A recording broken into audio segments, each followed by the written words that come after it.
1 year, our countries have weathered a series of crises that have tested our partnership. The unilateral action in Ahmedabad made many in Pakistan question whether the United States considered us allies in our common war against terrorism and extremism.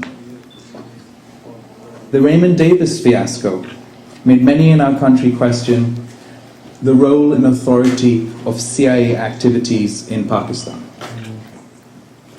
The continuing unilateral US drone attacks in Pakistan is a consistent irritant to public opinion, both as a clear violation of our sovereignty and the toll of the collateral damage and innocent civilian lives lost. These illegal strikes that violate international law and even the US own Domestic War Powers Act must end. And possibly most egregiously, the NATO attack which left 24 soldiers martyred at Salalah has not resulted in an apology to the families or to our nation. I would like the American public to consider what their reaction would have been if American troops had been killed in such an attack on their border with Mexico. I urge President Obama to show some courage. I understand he is running for re-election, but if he is the same man who inspired the world with his message of hope and change, then the future of the NATO mission in Afghanistan should be more important than poll numbers. Pakistan deserves an apology. It is ludicrous to keep demanding Pakistan do more under these circumstances. Over 4,000 Pakistani troops have been martyred in this war. This is more than all the NATO forces' casualties combined. It is time for the United States to do more. It is truly a moment of tension and re-examination. We are at a crossroads.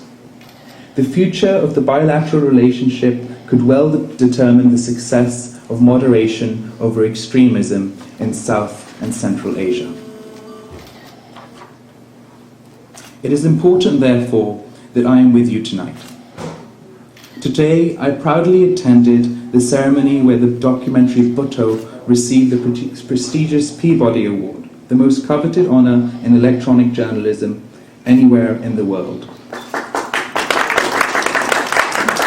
When Mark accepted the award, he said, "I accept this honor for the bravest woman I have ever known, Benazir, and for all who died fighting for democracy." And then, to all assembled, he said, "Jiye Bhutto."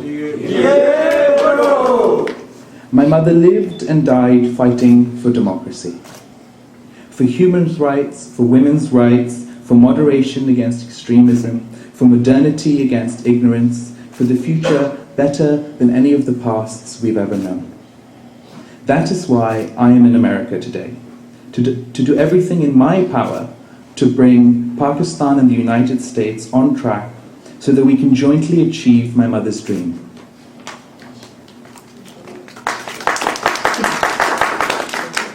We have much to be proud of.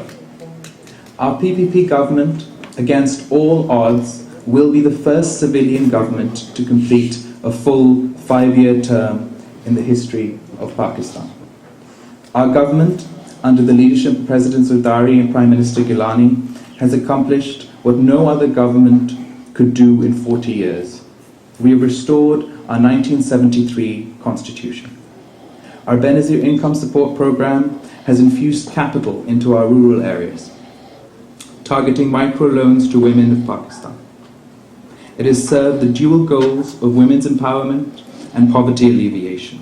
It has lifted 6 million families out of poverty. We have dramatically reduced inflation from 25% in 2008 to, I believe it is 11%. We have met head-on our energy and agricultural crisis. and now turned the economic corner. We have created a business-friendly financial environment, which is now once again attracting foreign investment. As Europe falls into a double-dip recession with negative economic growth, I am proud to say that our PPP government has produced a 4% growth in GNP. Against all odds and expectations, Bloomberg News recently rated the Karachi Stock Exchange as the 4th best performing in the world. Zinda hai Bibi! Zinda hai Bibi! Asif Ali Zardari! Asif Ali Zardari! Pakistan ka Nelson Mandela! Zardari! Pakistan ka Nelson Mandela! Asif Ali Zardari! Pakistan ka Nelson Mandela! Asif Ali Zardari! And Asif Ali Zardari! Asif Ali Zardari! And our National Assembly has done more to protect the rights of our mothers, our sisters and our daughters than all the governments of Pakistan's past combined.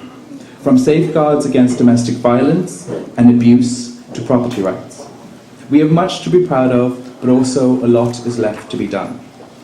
Ours is a proud nation that has fiercely resisted the terrorist menace and paid a mind-boggling price. Over 37,000 civilians dead, more than 6,300 police and soldiers cut down, and the assassination of our greatest leader, one of the greatest leaders in the world, Shaheed Mohtarma Benazir Bhutto, my beloved mother.